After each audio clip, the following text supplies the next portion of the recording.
Hello everyone. We're going to make a quick video today. Today, however, I do want to get into a topic that I think I haven't really seen discussed at length in the manosphere, and we're going to discuss it just briefly, but I think it's worth mentioning. Now, for any Americans listening that are subscribed to my channel, you guys know it's tax season. It's time to visit the tax man and see if we can't get back some of the money the government has taken from us over the year. At the very least, we hope we don't have to pay Uncle Sam any more than we already have. Now, I was talking to a friend of mine who just got his tax return back, and he'd had his first child this year. And when I asked him how much money he received from his return, it was a few $1,000s more than my tax return. Now, our incomes haven't changed. Last year, his tax return and my tax return were just about the same amount. Nothing has changed, except for the fact that he has reproduced and I have not. Because my friend chose to reproduce, Uncle Sam has deemed it appropriate to give him a tax break to the tune of several $1,000s. I obviously would benefit from several $1,000s, but I do not get this tax break. And why don't I get this tax break? Because I did the right thing. That is, I did not bring another human being into the world that I'm not financially ready for.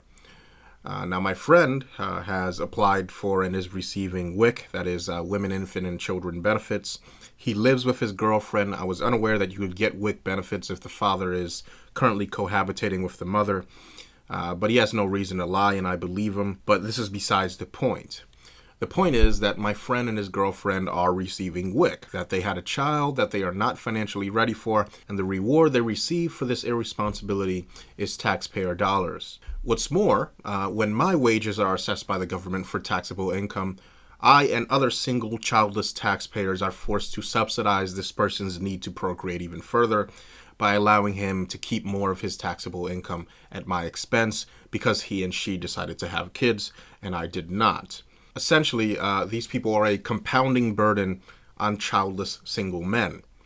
It's like, for example, the cops who call me every year asking for donations when all they've ever done is write me tickets and were never there the few times that I've actually needed and would have benefited from police assistance. Generally, in the manosphere, when it comes to pointing out taxpayer burdens that men face due to irresponsible procreators, we cite single mothers exclusively almost. But we have to face it, gentlemen, that in terms of the burden to the single male taxpayer, single mothers are only a portion of the problem.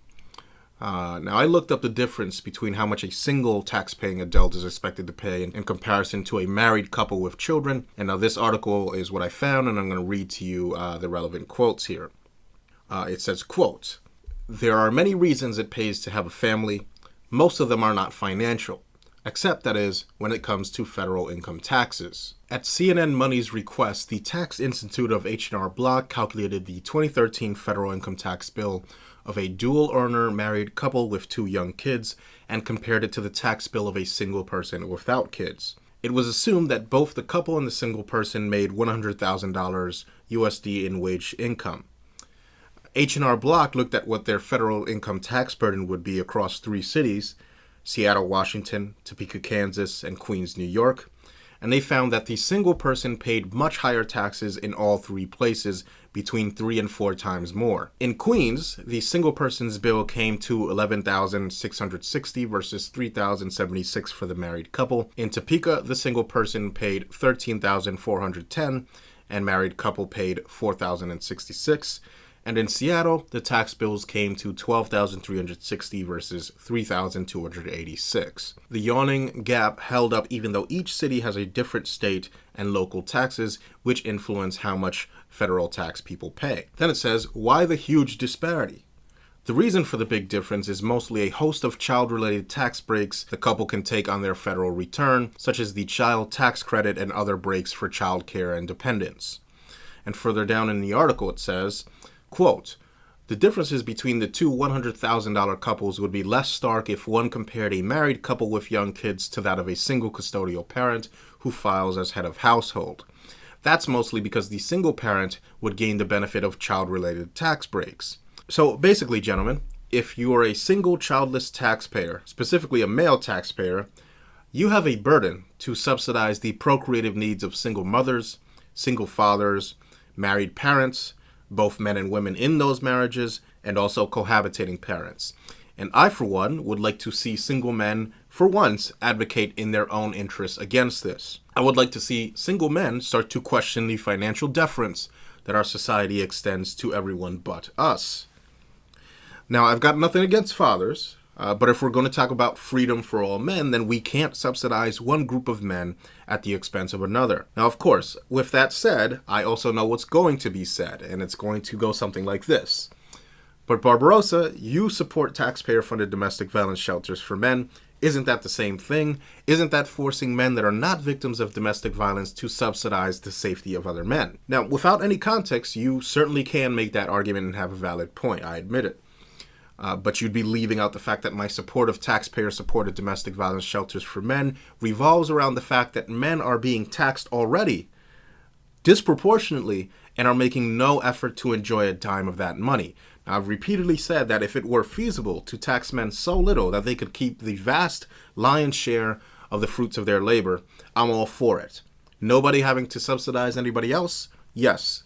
In theory, I'm all for it. But you have to understand, gentlemen, that this would mean the collapse of Western civilization, which is basically a giant organized procreation racket designed to funnel wealth and resources out of the hands of men who wish to procreate and have no chance without bribing women into the hands of women. Remember the term, gentlemen, that I use, that I've been using often in my frequent videos, the term of social ecology, human social ecology. And with that said, you have to ask yourself, what are these economic systems? What is something like capitalism, for example? It's a phenomenon that leverages the male desire to breed and uses it to generate wealth. Capitalism is not, I repeat, capitalism is not an economic system. It's a reproductive system. It's the end result of hairless apes, sentient hairless apes, figuring out that you could place a giant water wheel in the stream of human reproduction and capitalizing off of that energy. And this is the reason why I believe simply saying that we should shrink government in hopes of taxing men less is a poorly thought out conclusion that will probably not come to fruition. Because, gentlemen, as much as I hate saying it, to tax men less is to attempt to slow down a runaway train that's been building up momentum for centuries. I think the best that we're going to be able to do before we crash is to simply make the ride as comfortable as possible and think of how to get off the train while it's moving. This involves engineering an escape vessel on the train, assembling it on the train, and deploying it on the train in order to escape the train. Because at this point, as it stands, we've gained so much momentum on this train that applying the brakes, that is, shrinking government, and lessening the taxation burden on men, would probably result in the entire train careening off the rails. Now, what this long-winded analogy is attempting to explain is that our species exists on this ball of rock, locked currently in a delicate dance with institutions we've created, primarily that of the state and other institutions such as marriage, etc., which for the foreseeable future we tend to be dependent on, even though the state is largely parasitic off of its people. So again, we've developed these systems of reproduction, which we incorrectly identify as systems of economics and commerce, things like capitalism. And these systems help us to squeeze the most productivity out of the human reproductive process. Capitalism attempts to milk every drop of residual benefit out of human reproduction, but unfortunately it appears to have a limited capacity to build wealth since it revolves around the reproductive tug-of-war between men and women. Ultimately, I think capitalism tends to resemble a Ponzi scheme in which women demand more and more male labor for the cost of their reproduction. And as a result, male labor tends to become inflated and cheap. Again, concentrate on the term social ecology here. Human social ecology, that's what we're dealing with.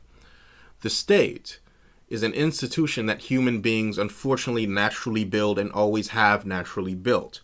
And this is the case from the first Neolithic tribes to the first tribal elders, all the way up to the first countries and nations, and even eventually institutions such as the United Nations or the European Union, which basically constitute continent or planet-spanning tribes or states and nations. Now, if we could observe a group of human beings, for example, stranded on an island, regardless of genetics or culture of the individuals in this group, the first thing you would see them do after acquiring basic shelter and sustenance is to start agreeing on codes of conduct, and then, and this is key, start to develop methods by which they can enforce those codes of conduct.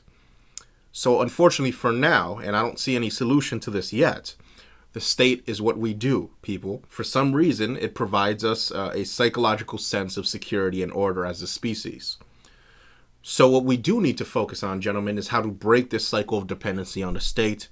And I believe that in order to do this, the first order of business should be breaking our dependency and sometimes reverence of the reproductive human process and examining it in as a detached and logical way as possible. Because again, the state is merely a manifestation of the human reproductive process. That's why the state is so obsessed in interfering with the human reproductive process after all. And an example of doing this is the not often talked about dynamic surrounding fathers as being sort of an economic penalty that some fathers burden the working class with simply by virtue of their procreative efforts. And of course, we just talked about this, the tax breaks that they get for reproduction, etc. But we're going to go a little bit more in depth here. As many of you know, I have a background in manufacturing. I'm not going to bore you with the details, but I started out as a low-level warehouse worker working like Bridgeport mills and things along those lines. I eventually progressed to a skilled machinist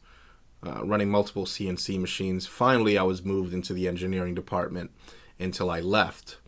During this time, I discovered what a burden misandric and gynocentric fathers, particularly those with daughters, truly can be on the wages of a single bachelor male, and really in the overall sense, not just including financial competition between men.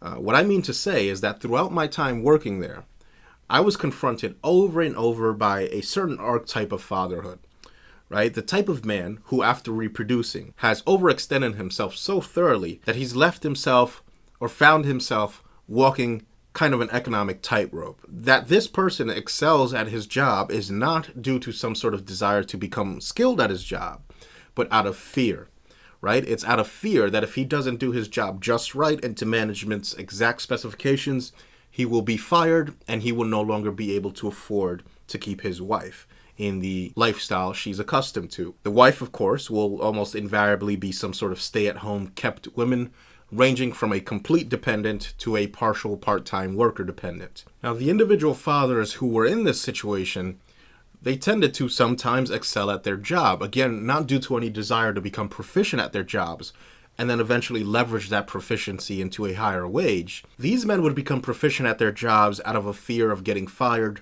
and this would translate to all sorts of chicanery on the actual job floor. Sucking up to bosses, refusing to train new employees properly for fear of being surpassed by talented new blood, nepotism, cliquishness, gossip and backstabbing on an order that I've never seen before, even in comparison to when I used to work solely with women.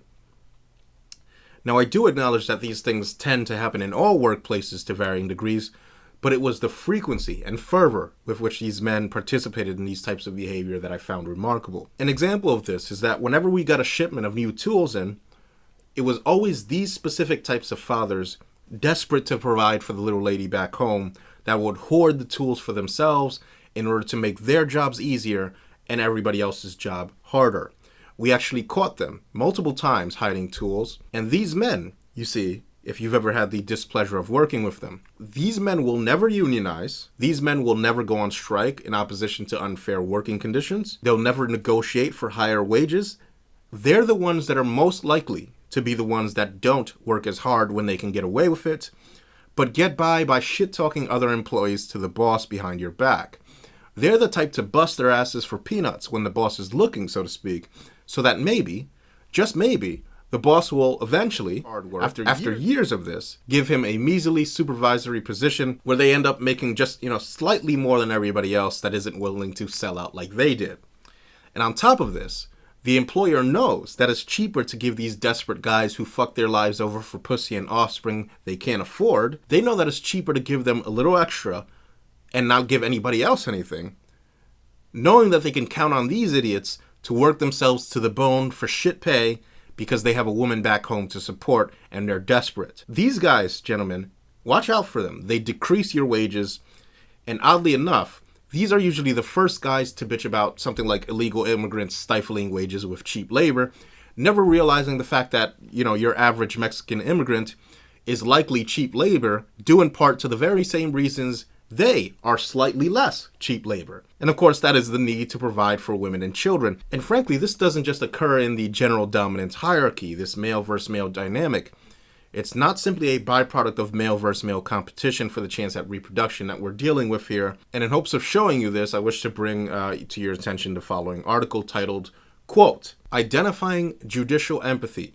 Does having daughters cause judges to rule for women's issues?" The article says, quote, "In this article, we consider whether personal relationships can affect the way judges decide cases. To do so, we leverage the natural experiment of a child's gender to identify the effect of having daughters on the votes of judges. Using new data on the family lives of the U.S. Courts of Appeals judges, we find that conditional on the number of children a judge has, judges with daughters consistently vote in a more feminist fashion on gender issues than judges who have only sons. This result survives a number of robustness tests and appears to be driven primarily by Republican judges. More broadly, this result demonstrates that personal experiences influence how judges make decisions, and this is the first article to show that empathy may indeed be a component in how judges decide cases." End quote. Isn't that fascinating? So again, gentlemen, we're going to stop here and we're going to talk about this in further detail. So perhaps we can research more into this, gentlemen, because I think it can certainly contribute to our understanding of, for example, the male-female sentencing disparity. But ultimately, as we all know, this is a form of gynocentrism. This is the same form of gynocentrism that allows fathers with daughters to perpetuate the meme of the overprotective father who tells his daughter's boyfriends, how many guns and shovels he owns right before they go on a prom date or something along those lines, right? Which is a veiled, kind of joking, but not really joking threat of violence. And it's the act of the father criminalizing the male sex drive, that is, his own male sex drive, that he once had toward a girl his own daughter's age just a few decades ago. So we're going to leave it at that for now, gentlemen, but definitely we're going to talk more about this in depth. Please check out my site. That is sheddingoftheego.com. That's going to be in the description box, and we're going to talk more about the book very soon. Thanks for listening.